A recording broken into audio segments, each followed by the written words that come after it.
Kumusta sa inyong lahat? Ako si Dr. Renato Bagani at ngayon ay tatalakayin natin ang paksa, 4 na napakagandang prutas para sa mga mahigit 50 na may high cholesterol at diabetes. Sa aking 35 taong karanasan sa medisina, marami na akong nakitang mga pasyente, lalo na ang mga nasa edad 50 pataas, na tahimik na namumuhay na may dalawang mapanganib na problema sa kalusugan, ang mataas na kolesterol at diabetes. Ang nga sakit na ito ay bihirang magpakita nga malinaw na sintomas ngunit nakbabanta nga tinding komplikasyon tulad ng stroke, atake sa puso, o pagkabigo ngang bato kung hindi makontrol. Sa kabutihang palad, bukod sa gamot, mayroon pa ring mga simple, natural, at ligtas na paraan upang mapababa ang mataas na kolesterol at diabetes. Magsimula tayo sa mga karaniwang prutas na kinakain natin araw-araw. At ngayon, ibabahagi ko sa inyo ang 4 na prutas na napakaganda para sa kalusugan nga taong mahigit 50 na may mataas na kolesterol at diabetes, na tumutulong na maging maluso ang katawan araw-araw sa madali at epektibong paraan. Bakit madaling magkaroon ng high cholesterol at diabetes pagkatapos ng 50? Mga kaibigan, pagkatapos ng 50, ang ating katawan ay nagsisimulang pumasok sa yugto kung saan bumabagal ang metabolismo. Sa madaling salita, ang kinakain at iniinom natin ay hindi napoproseso ng mabilis tulad noong kabataan. Ang dalawang mahahalagang organ na gumaganap ng papel sa pagkontrol ng asukal sa dugo at kolesterol, ang atay at pancreas, ay nagsisimula ring mapagod. Ang atay ay hindi gaanong epektibo sa pagproseso ng taba, madaling makaipon ang masamang kolesterol LDL sa dugo. Ang pancreas naman ay mas mabagal maglabas ng insulin, at ang mga selula ay hindi na gaanong sensitibo sa insulin o tinatawag na insulin resistance. Ang resulta ay tumataas ang asukal sa dugo nang hindi natin nalalaman. Bukod pa rito, sa edad na ito, maraming tao ang may posibilidad na mas kaunti ang ehersisyo kaysa dati. Ang dieta ay nananatili sa lumang gawi na may maraming puting kanin at kaunting fiber, at ang tulog ay madalas na hindi tuloy-tuloy. Ang lahat ng mga salik na ito ay pinagsama-sama upang bumuong isang tahimik na sakit. Ang asukal sa dugo at kolesterol ay dahan-dahang tumataas. Ang pinakakababahala ay ang mataas na kolesterol at diabetes ay kadalasang hindi nagdudulot ng malinaw na sintomas sa simula. Tahimik nilang sinisira ang madaluyan ng dugo, nerbiyos, mata at bato. Pagdating ang panahon na malaman ninyo, kadalasan ay huli na. Ipinapakita nga istatistika na ang mataas na kolesterol ay ang sanhi nga atherosclerosis, pagbarang nga daluyan ng dugo sa utak, coronary artery at puso, na nagpapataas ng panganib ng stroke at sakit sa puso. Ang diabetes naman ay madalas na tinatawag na silent killer. Sa Pilipinas, tinatayang 7 milyong tao ang may diabetes. Kapansin-pansin, higit sa 55% sa kanila ay mayroon ng mapanganib na komplikasyon nang sila ay masuri. Kasama sa mga karaniwang komplikasyon ang pinsala sa cardiovascular, pinsala sa mata, nerbiyos at bato. Dahil dito, ang pag-unawa sa mga sanhi at pagiging karaniwan ng mataas na kolesterol at diabetes ay ang unang hakbang upang proaktibong protektahan ang kalusugan ng maaga. Ang magandang balita ay mayroong epektibo, natural, at madaling paraan upang matulungan ang pagkontrol ng kolesterol at asukal sa dugo. Ito ay nagsisimula sa tamang pagkonsumo ng prutas. Karaniwang pagkakamali sa pagkain ng prutas. Maraming tao, kapag nalaman nilang may mataas silang kolesterol o diabetes, ay agad na nag-isip na kumain ng maraming prutas para sa malusog na pamumuhay. Ang prutas ay natural at naglalaman ng bitamina. Ngunit kung mali ang uri ng prutas na pipiliin, mali ang oras ng pagkain, o kumain ng labis, ang prutas ay maaring maging pasanin sa atay, pankreas, at magdulot ng normalidad sa asukal sa dugo. Narito ang dalawang pinakakaraniwang pagkakamali.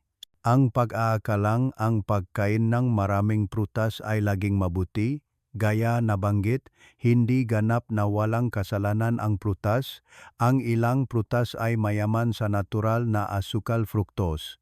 Ang mga halimbawa ay ang mga prutas na matamis tulad ng mangga, lansones, at durian kahit hindi ito karaniwan sa Pilipinas. Kilala ito sa matamis na lasa. Kung kumain kang labis sa mga ito, mabilis na tataas ang glucose sa dugo na partikular na mapanganib para sa mga taong may metabolic disorders tulad ng prediabetes o diabetes. Ang atay ay kailangan ding magtrabaho ng mas mahirap upang gawing taba ang sobrang asukal na nagpapataas ng kolesterol sa dugo. Ang pagkain ng prutas agad pagkatapos ng pangunahing pagkain. Maraming tao ang may ugali na mag-dessert ng prutas pagkatapos ng kanin. Sa tingin nila ay mabuti ito, ngunit sa katunayan isang pangunahing pagkain na puno ng enerhiya. Kung kakain ka pang matamis na prutas, nangangahulugan ito ng pagdakdak ng asukal at kalorya. Dahil dito, patuloy na naglabas ng insulin ang pankreas ng walang pahinga. Madaling tumaas at manatiling mataas ang asukal sa dugo at ang labis na kalorya mula sa prutas na dessert ay magiging taba na nakpapataas na kolesterol sa dugo. Ang prutas ay mayaman sa bitamina at fiber, ngunit hindi ito nangangahulugang maari itong kainin ng walang kontrol sa anumang oras. Para sa mataong may diabetes at mataas na kolesterol, napakahalaga ang pagpili ng prutas na mababa sa asukal, mayaman sa fiber at may mababang glycemic index, GI. Bukod pa rito, dapat kumain ka ang prutas sa pagitan ng dalawang pangunahing pagkain sa katamtamang dami sa halip na kumain ng basta-basta sa buong araw o pagkatapos kumain ng busog. Madalas kong sinasabi ng pabiro na wala sa prutas ang kasalanan, nasa paraan lang natin ng pagkain. Kung alam natin ang tamang paraan, ang prutas ay magiging natural na gamot na tumutulong sa pagpapababa ng asukal sa dugo at kolesterol. Apat na napakagandang prutas para sa mga mahigit 50 na may high cholesterol at diabetes. At ngayon, ibabahagi ko ang pinakamahalagang bahagi ng video na ito. Iyon ay ang apat na prutas na napakabuti para sa mga taong may mataas na kolesterol at diabetes, lalo na para sa mga nasa edad 50 pataas na naalala sa pabago-bagong asukal sa dugo o mataas na kolesterol. Pakitandaan, kahit na mabuti ang mga prutas na ito, kailangan pa rin nating kumain ng tama at sa tamang dami. Anumang pagkain, kung labis ang pagkonsumo, ay maaring magdulot ng hindi kanais-nais na epekto. Pomelo. Suha. Isang natural na lunas na tumutulong sa pagpapababang kolesterol at asukal sa dugo. Ang pomelo ay hindi lamang isang karaniwang prutas kundi lubos ding pinahahalagahan ng modernong medisina dahil sa pagkakaroon ng isang espesyal na grupo ng compound na tinatawag na flavonoid, partikular ang naringganin. Ang naringganin ay napatunayang may kakayahang bawasan ang insulin resistance. Ibig sabihin, tinutulungan nito ang katawan na maging mas sensitibo sa insulin. Ito ang susi sa pagtugon sa ugat ng sanhi kung bakit madaling magkaroon ng type 2 diabetes ang mga matatanda dahil sa hindi mahusay na pagtugon ng mga selula sa insulin na nagre-resulta sa pagtaas ng asukal sa dugo.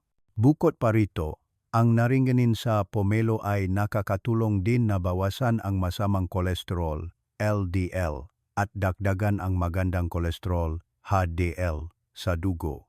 Dahil dito, ang regular na pagkain ng pomelo ay makakatulong na linisin ang mangga daluyan ng dugo at maiwasan ang atherosclerosis.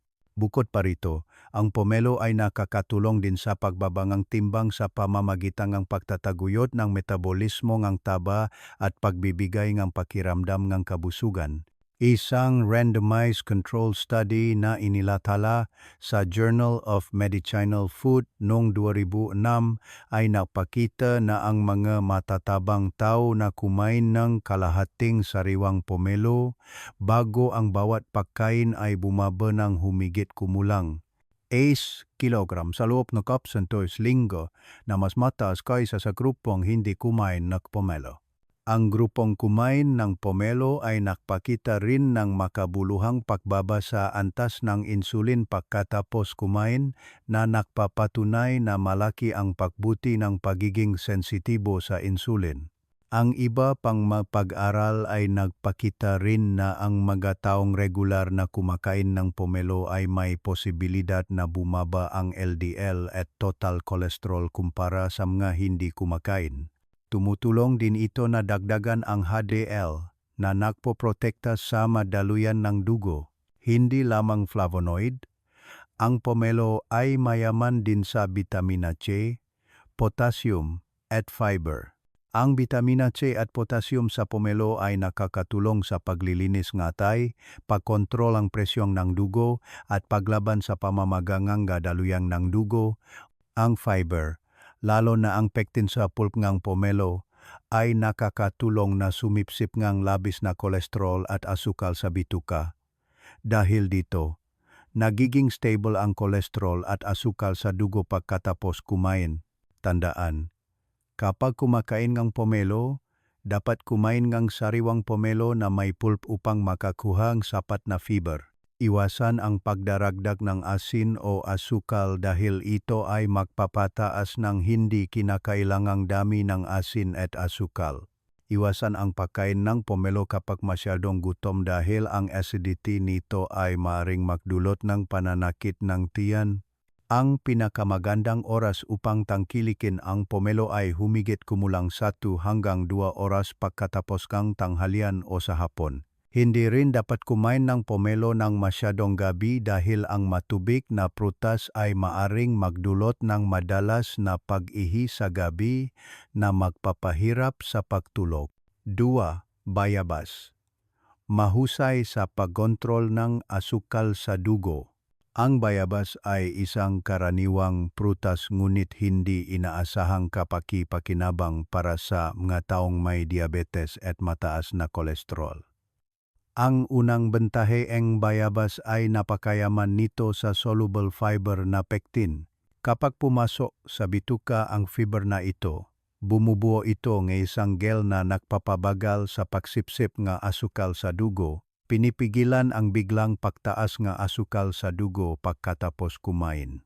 Ang glycemic index ng bayabas ay mababa din, humigit kumulang sa ilalim ng 30, kaya ang bayabas ay isang mahusay na pagpipilian para sa mga taong kailangang kontrolin ang asukal sa dugo. Bukod sa fiber, ang bayabas ay kilala rin sa napakataas na nilalaman ng bitamina C, humigit kumulang 3 beses na mas mataas kaysa sa orange. Ang bitamina C ay nakakatulong na palakasin ang resistensya at partikular na gumaganap ng papel sa paglaban sa pamamaga at pagprotekta sa mga daluyan ng dugo. Sa mga taong may mataas na kolesterol, ang mga daluyan ng dugo ay madalas na may tahimik na pamamaga dahil sa pagdikit ng kolesterol. Ang bitamina C sa bayabas ay makakatulong na bawasan ang pamamaga na ito at maiwasan ang makomplikasyon ng atherosclerosis. Bukod pa rito, nagbibigay din ang bayabas ng maraming mineral tulad ng magnesium, potassium at manganese. Ang masangkap na ito ay sumusuporta sa pagpapanatiling presyon ng dugo, pagkontrol ng tibok ng puso at pangmatagalang proteksyon sa cardiovascular. Ang pagiging epektibo ng bayabas sa pagpapabuti ng kolesterol at asukal sa dugo ay napatunayan din ng aham. Isang pag-aaral sa India noong 2016 ay nagpakita na ang pagdagdag na 400 gramong hinog na bayabas araw-araw sa loob na 6 na linggo ay nagresulta sa makabuluhang pagbaba ng total cholesterol, triglycerides at LDL sa grupong kumain ng bayabas ng walang balat kumpara sa dati. Samantala, kapansin-pansin ang pagtaas ng HDL o magandang kolesterol.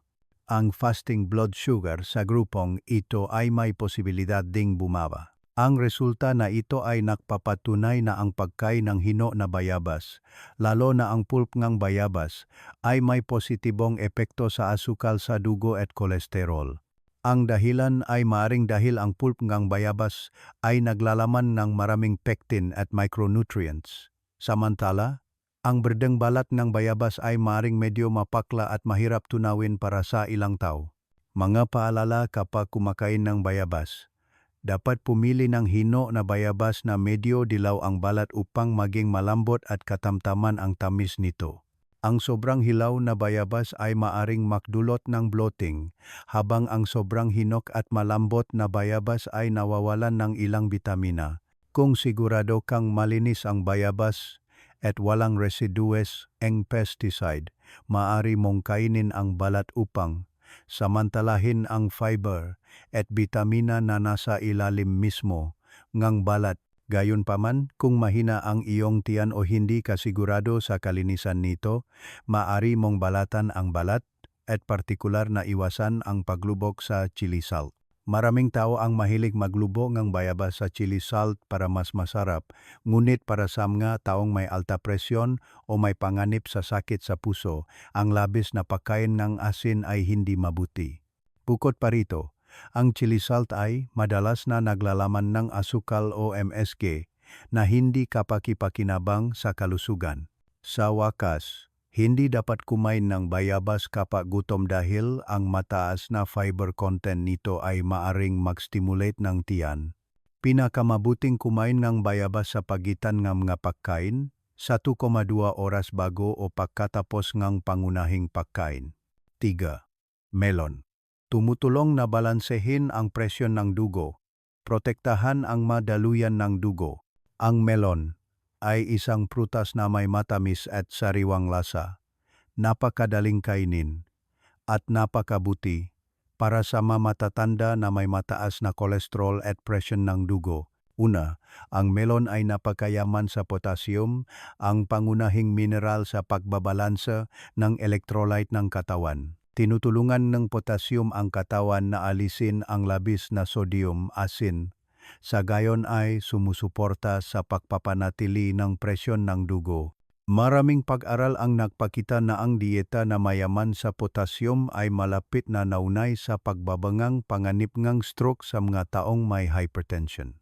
Sa pagkonsumo lamang ng sapat na dami ng melon, makakakuha kang natural na potassium na tumutulong na maging mas malusog ang puso.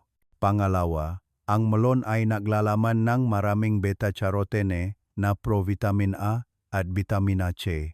Parehong malakas na antioksidan ang ito. Ang beta-carotene ay nagbibigayng magandang orange-yellow na kulay sa laman ng melon at kapag nasa katawan, nagiging vitamina A ito na tumutulong na palakasin ang immune system at protektahan ang mga selula ng endotelial ng mga daluyan ng dugo mula sa oksihenasyon.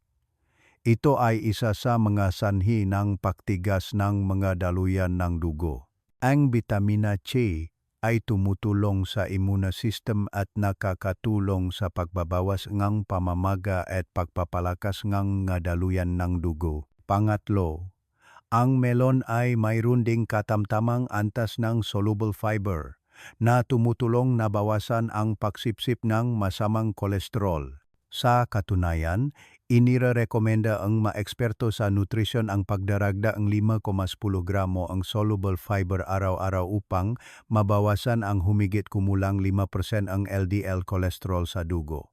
Kaya ang pagkain ng mga prutas na mayaman sa tubig at fiber tulad ng melon ay sumusuporta sa pagpapababa ng masamang kolesterol sa natural na paraan. Mabisang paggamit ng melon, maaari kang kumain ng humigit kumulang 2 hanggang 3 hiwang sariwang melon sa pagitan ng tanghalian o sa hapon. Lalo na para sa mga may mataas na presyong ng dugo at mataas na kolesterol, subukang isama ang melon sa iyong dieta 2 hanggang 3 beses sa isang linggo. Ang melon ay mababa sa kalorya at mayaman sa tubig, na angkop bilang dessert o malusok na merienda. Gayunpaman, tandaan na huwag mag-blend ng melon smoothie na may condensed milk o asukal. Maraming tao ang mahili uminom ng melon smoothie, ngunit ang pagdaragdag ng condensed milk o asukal ay magpapataas ng dami ng asukal na kinakain at hindi mabuti para sa asukal sa dugo. Pinakamabuting kumain lamang sariwa, matamis, at natural na melon. Bukod pa rito, hindi dapat paksamahin ang melon sa mga pagkaing mayaman sa tabang gatas tulad ng ice cream dahil maari itong magdulot ng indigestion. 4. Dragon fruit pitaya. Naglilinis ng bituka at nagpapababa ng masamang kolesterol. Nagpapanatili ng stable na asukal sa dugo. Ang dragon fruit, lalo na ang red flesh dragon fruit, ay itinuturing na parang gamot para sa may problema sa metabolismo. Ang pinakakapansin-pansin na katangian ng dragon fruit ay ang mataas na nilalaman nitong soluble fiber na prebiotics. Ang prebiotics, sa madaling salita, ay pagkain para sa mga kapakipakinabang na bakterya sa bituka.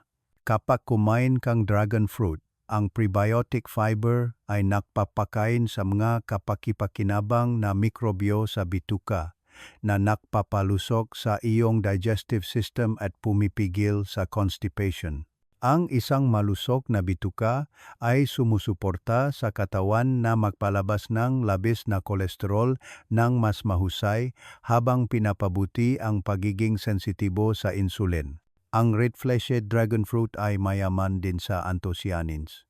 Ito ay isang napakalakas na antioksidan na nagbibigay ng magandang red-violet na kulay sa laman ng dragon fruit. Ang anthocyanins ay may epekto sa paglilinis ng mga daluyan ng dugo, pagbabawas ng pamamaga at pag-neutralize ng mga free radical. Isang comprehensive review noong 2020 ay napakita rin na ang dieta na mayaman sa anthocyanins ay maring makabuluhang mapabuti ang kontrol ng asukal sa dugo sa mga pasyenteng may type 2 diabetes. Para sa dragon fruit, kahit na mayroon itong banayad at matamis na lasa, ang natural na dami ng asukal ay mas mababa kaysa sa ibang prutas.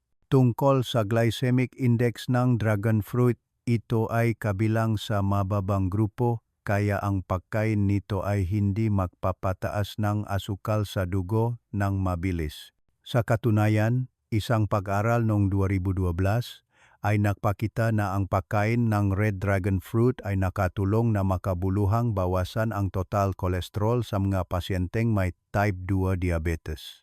Sa makatuwid, para sa may mataas na kolesterol, mahinang pagganangang atay o incipient diabetes, ang dragon fruit ay isang kaibigan na sumusuporta sa paglilinis ng katawan at pagbagal ng pagsipsip ng asukal sa dugo. Paano kumain ng dragon fruit ng makatwiran? Dapat kang kumain ng 1,2 hanggang 1 katamtamang laking dragon fruit sa huling bahaging umaga, tulad ng 1,2 oras pagkatapos ng almusal o sa hapon. Iwasan ang pagkain ng dragon fruit ng masyadong gabi bago matulog dahil ang prutas na ito ay malamig sa katawan at maraming tubig, at ang pagkain nito ng gabi ay madaling magdulot ng pananakit ng tiyan o pagpapahirap sa pagtulog. Kapag kumakain, dapat ngumunguya ng mabuti ang bawat piraso sa halip na lunukin ng mabilis. Ang masusing panguya ay nagpapasigla sa paglabas ng digestive enzymes na tumutulong sa katawan na masipsip ang mga nutrients ng optimal nang hindi nagiging pasanin sa pancreas at atay. Isang maliit na tip. Maaari mong pagsamahin ang isang bahagi ng melon sa tanghali, pagkatapos ay kumain ng dragon fruit para sa hapon. Ito ay isang napakagaan na paraan upang mapanatiling sariwa ang katawan at ang mga daluyan ng dugo ay malinis mula sa labis na sangkap.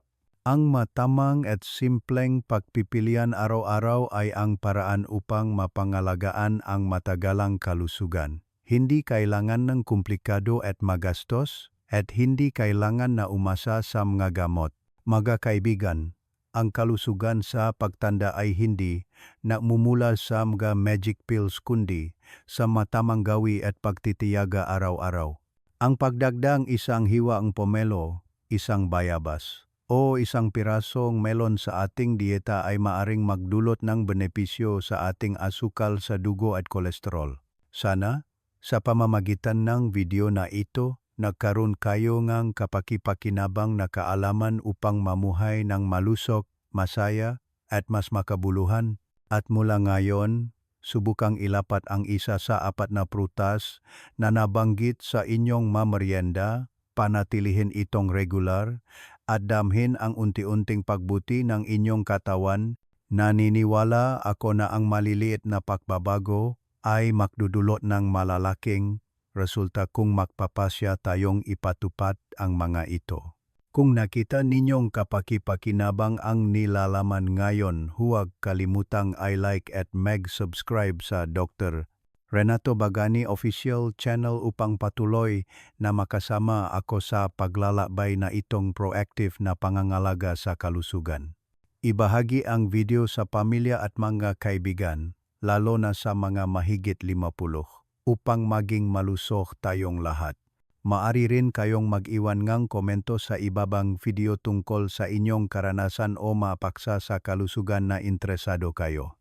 Susubukan kong sagutin sa mga susunod na video. Nais ko sa inyong lahat ang isang malusog, masaya, at araw-araw ay pumili ng matalinong pagkain para sa inyong sarili at sa inyong pamilya. Makita-kita tayo sa masusunod na video.